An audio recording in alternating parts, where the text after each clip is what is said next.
A vision that changed my life forever. After I was discharged from the hospital, I went back to the monastery where other monks cared for me. I grew weaker and weaker and was lapsing into unconsciousness. I learned later that I actually died for 3 days. My body decayed and stunk of death, and my heart stopped beating. My body was prepared for cremation and was put through traditional Buddhist purification rites. Although I faded away in my body, I remember my mind and spirit were fully alert. I was in a very, very powerful storm. A tremendous wind flattened the whole landscape until there were no trees or anything else standing. Just a flat plain. I walked very fast along this plain for some time. There was no other people anywhere. I was all alone. After some time I crossed a river. On the other side of the river I saw a terrible, terrible lake of fire. In Buddhism, we do not have a concept of a place like this.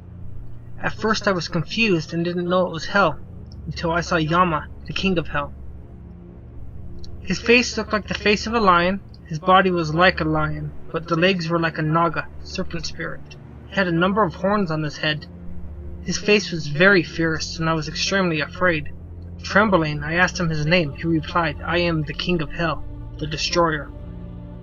The king of hell told me to look into the lake of fire. I looked and I saw the saffron-colored robes that Buddhist monks wear in Myanmar. I looked closer and I saw the shaven head of a man. When I looked at the man's face, I saw it was Uzadilla Kayarnikan Sayadaw, the famous monk who died in a car accident in 1983. I asked the king of hell why my former leader was confined to this lake of torment. I said, "Why is he in this lake of fire? He was a very good teacher." He even had a teaching tape called, "Are You a Man or a Dog?" which had helped thousands of people understand that their worth as humans is far greater than the animals. The king of hell replied, yes, he was a good teacher, but he did not believe in Jesus Christ. That's why he is in hell. I was told to look at another person who was in the fire. I saw a man with very long hair wrapped on the left-hand side of his head. He was also wearing a robe. I asked the king of hell, "Who is this man?" He replied, "This is the one who worshipped Gautama, Buddha." I was very disturbed to see Gautama in hell. I protested, "Gautama had good ethics and good moral character. Why is he suffering in this lake of fire?" The king of hell answered me, "It doesn't matter how good he was. He's in this place because he did not believe in the eternal God." I then saw another man who looked like he was wearing a soldier's uniform. He had a large wound on his chest. I asked, "Who is this man?" The king of hell said, "This is Aung San, the revolutionary leader of Myanmar." I was told Aung San is here because he persecuted and killed Christians, but mostly because he didn't believe in Jesus Christ. In Myanmar, the people have a common saying, "Soldiers never die, they live on." I was told that the legions of hell have a saying, "Soldiers never die, but they go to hell forever." Another king of hell then came to me. I also saw a being whose job is to stoke the fires beneath the lake of fire to keep it hot.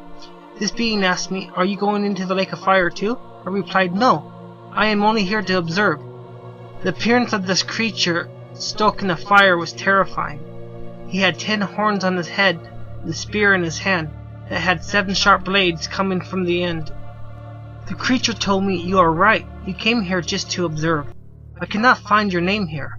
He said, "You must now go back the way you came." He pointed me toward the desolate plain that I had first walked along before I came to the lake of fire. I walked a long time until I was bleeding. I was hot and in great pain. Finally, after walking for about 3 hours, I came to a wide road. I walked along this road for some time until I came to a fork. One road going off to the left was wide, a smaller road went off to the right-hand side. There was a signpost at the fork saying that the road to the left was for those who do not believe in the Lord Jesus Christ. The smaller road to the right was for believers in Jesus. I was interested to see where the larger road led, so I started down it. There were 2 men walking about 300 yards ahead of me. I tried to catch up with them so I could walk with them.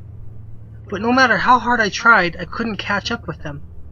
So I turned around and went back to the fork in the road. I continued to watch these 2 men as they walked down the road away from me. When they reached the end of the road, they were suddenly stabbed. These 2 men cried out in great pain. I also cried out when I saw what happened to them. I realized the bigger road ended in great danger for those who traveled down it. I started walking down the Believer's Road instead. After traveling for about 1 hour, the surface of the road turned to pure gold. It was so pure that when I looked down, I could see my own reflection perfectly. I then saw a man standing in front of me. He was wearing a white robe. I also heard beautiful singing. Oh, it was so beautiful and pure. It was much better and more meaningful than the worship we have in our churches here on earth. The man in the white robe asked me to walk with him. I asked him, "What is your name?" But he did not answer. After I asked his name 6 times, the man answered, "I am the one who holds the key to heaven." Heaven is a very, very beautiful place. You cannot go there now, but if you follow Jesus Christ, you can go after your life is finished on the earth. The man's name was Peter.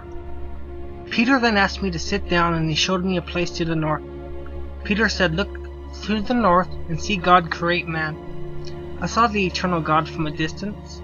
God spoke to an angel, "Let us make man." The angel pleaded with God and said, "Please don't make man. He will do wrong and will grieve you." But God created a man anyways. God blew on the man, and the man came to life. He gave him the name Adam. Then Peter said, "Now get up and go back to where you came from. Speak to the people who worship Buddha and who worship idols. Tell them they must go to hell if they don't change. Those who build temples and idols will also have to go to hell. Those who give offerings to the monks to earn merit for themselves will go to hell. All those who pray to the monks and call them pra, respectful title for monks, will go to hell. Those who chant and give life to the idols will go to hell. And those who don't believe in Jesus Christ will go to hell." Peter told me to go back to earth and testify about these things I had seen. He also said, "You must speak in your new name.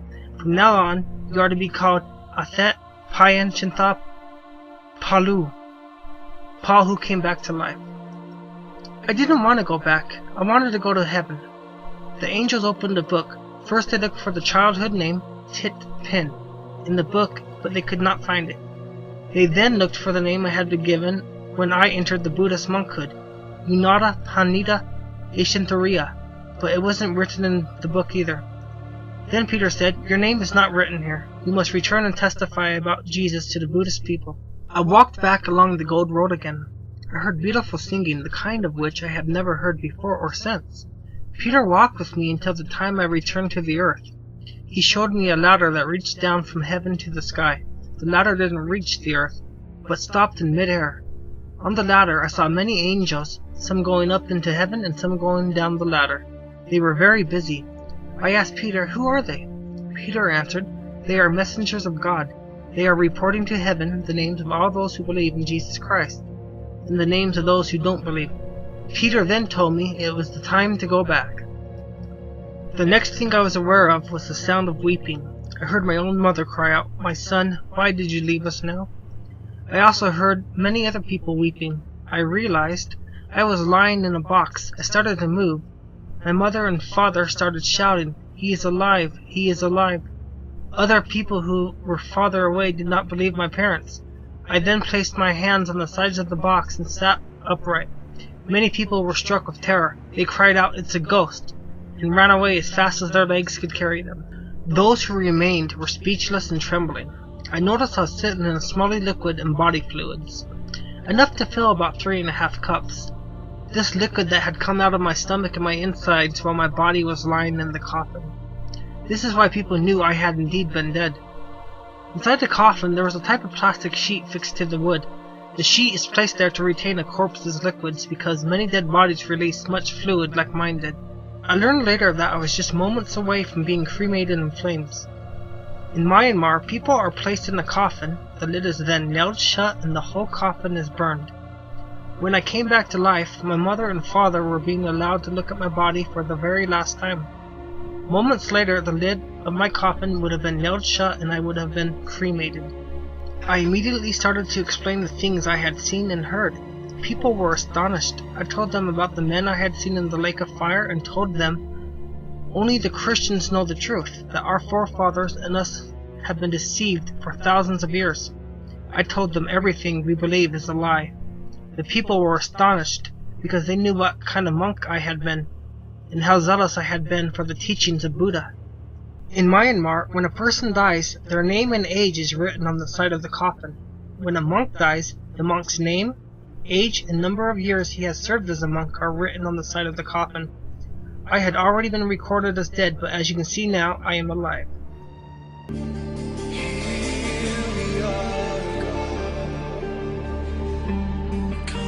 Dear Jesus, I'm a sinner. Forgive me for my sins. I turn my back on my sins, and I renounce every spirit that has me bound. I believe that Jesus died on the cross for me. Come into my heart and be my Savior.